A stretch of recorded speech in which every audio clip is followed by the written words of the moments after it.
Bueno, les estaba mostrando algo de la Torre de Babel, con el piso inclinado y el eje inclinado de la torre, aludiendo a la inestabilidad de las cosas, ¿no? A la inestabilidad del mundo, a la inestabilidad al fracaso, les diré, de nuestras intenciones, como en este caso era llegar hasta el cielo, ¿no? Bueno, les mostré esta también, que es gente que todavía está trabajando en vano, porque la torre ya está abandonada, como acabamos de ver, pero me interesa que vean los detalles para que vean el nivel de naturalismo con el que trabaja, el uso de las luces, de los colores tan ricos, ¿no? Y de la elaboración o construcción de las formas, por ejemplo los cuerpos humanos, las masas, con una calidad visual y con una relación con los referentes naturalistas muy evidente.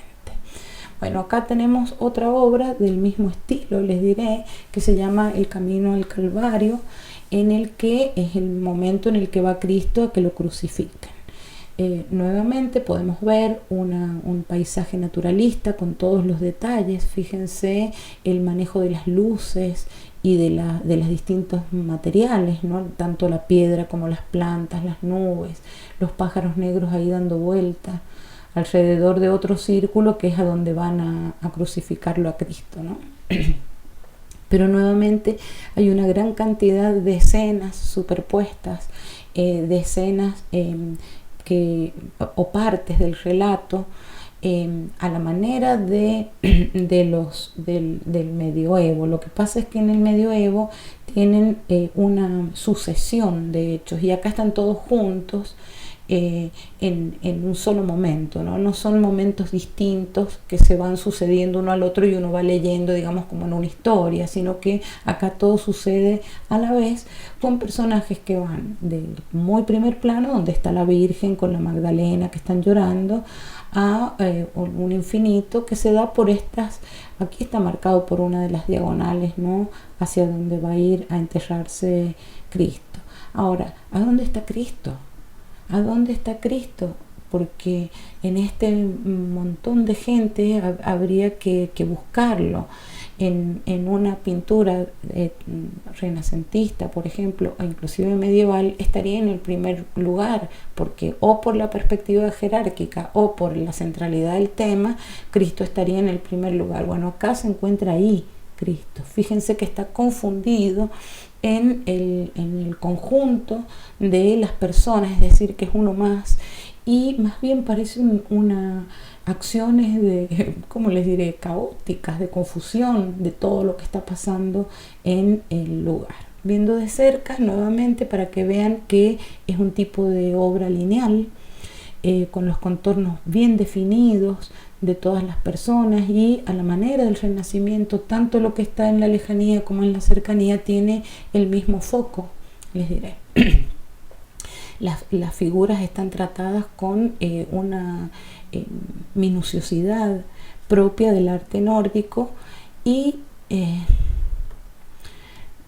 también con un carácter, ¿no? Ven cómo en esta parte del cuadro la luz y el color tienen estas armonías, y en esta otra parte del cuadro donde van los otros dos presos con los que van a matar a Cristo, que se están confesando, los llevan en un carro y se están confesando, cuando eso no ha sucedido y estaría fuera de la propia historia. Pero parece no importarle a Bruegel, sino que a él lo que le interesa es armar estas escenas del vulgo, de la aldea, en estas debacles inorganizadas de alguna manera, en la que sucede todo a la vez. Esta es otra imagen para que vean ustedes en la lejanía que están las dos cruces esperando a los ladrones, y ahí el espacio para poner la cruz de Cristo, con elementos como estos, ¿no? Elementos simbólicos, naturalistas, que hablan de esta perdición del mundo, ¿no? Y también de alguna manera son toques nostálgicos que agrega entre otras miles de cosas, agrega al relato. Tiene una serie también de pinturas sobre las estaciones, el invierno, el verano, la primavera.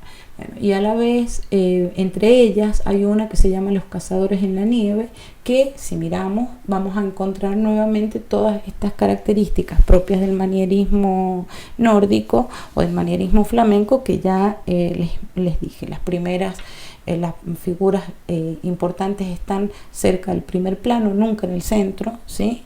Pero el episodio más importante está en el primer plano. El espacio está construido de manera asimétrica. Las diagonales compositivas, ven las diagonales, allá hay una y acá con los árboles se marca otra, ¿no? Son diagonales compositivas que ponen a la escena en una situación de inestabilidad. Eso recuérdenlo. Y nuevamente la sucesión o la cantidad de cosas que aparecen aquí que uno podría ir leyendo. Están allá la gente patinando, ¿no? Patinando en el hielo.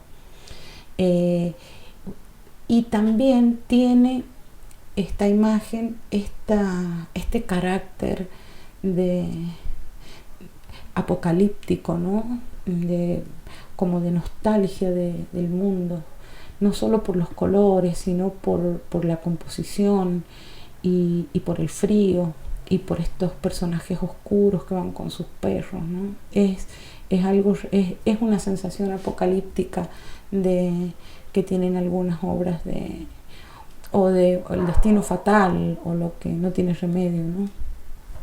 Este es distinto porque este es la cosecha, esto es en el verano donde están todos de gran fiesta, esto es comida, esto es riqueza, pero si se fijan, todos los componentes que ya les he venido diciendo están: la visión panorámica, las diagonales compositivas, las figuras principales o el dato principal, el hecho principal en un primer plano, el episodio más importante en un primer plano, y después una gran cantidad de episodios que se funden en el espacio naturalista.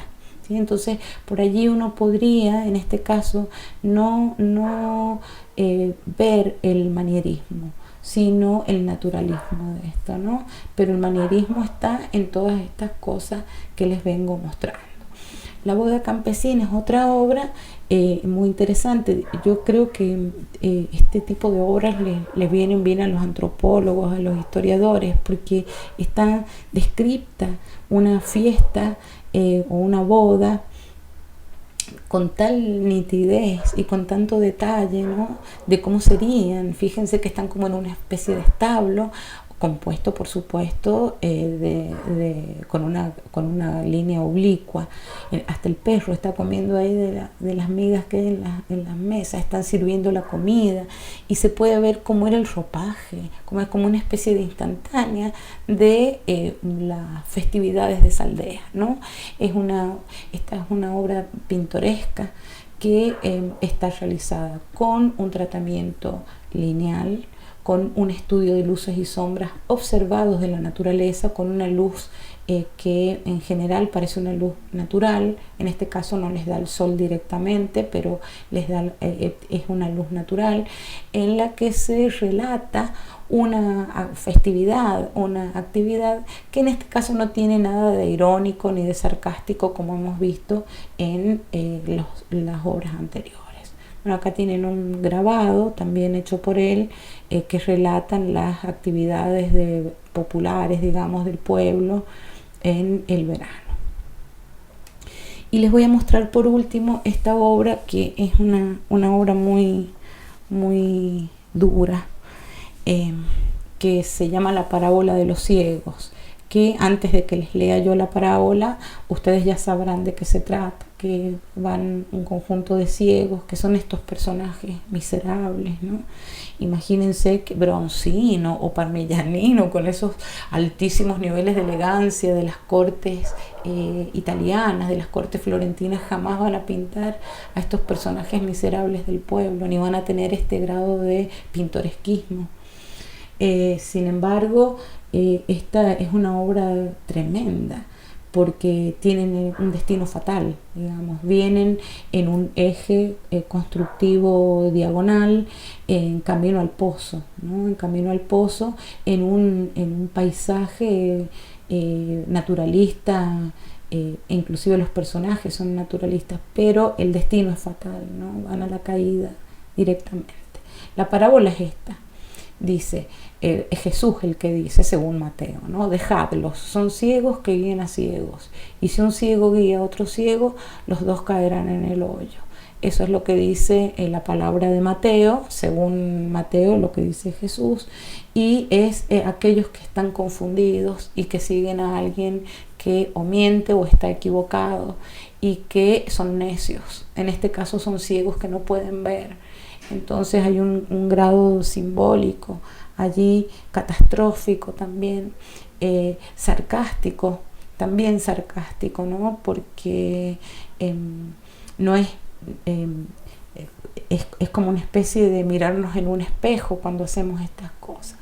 Ahora, les muestro detalles para que vean ustedes el tratamiento pictórico, el uso del color, la maestría que tiene y el detalle en cada uno de los elementos que va a reflejar la miseria y la tragedia de los personajes. Miren lo que es esto. Miren lo que es esta parte del cuadro, este detalle donde se ve todo el naturalismo, la belleza, ¿no? Fíjense la belleza de un lirio silvestre que ha salido entre las plantas y los reflejos en el agua. Es decir, que él maneja estos niveles de belleza y a la vez estos niveles de fealdad y de miseria, ¿no? Todas estas cosas juntas. De todas maneras, como les digo yo, les decía, él se basa en una filosofía de la época que se mueve en torno a la docta ignorancia, y es que nunca se sabe lo que se es en realidad, para qué se vive, si se vive o si se sueña. Él tiene conciencia de ese problema, ¿no? Que es un problema existencial, y sus motivos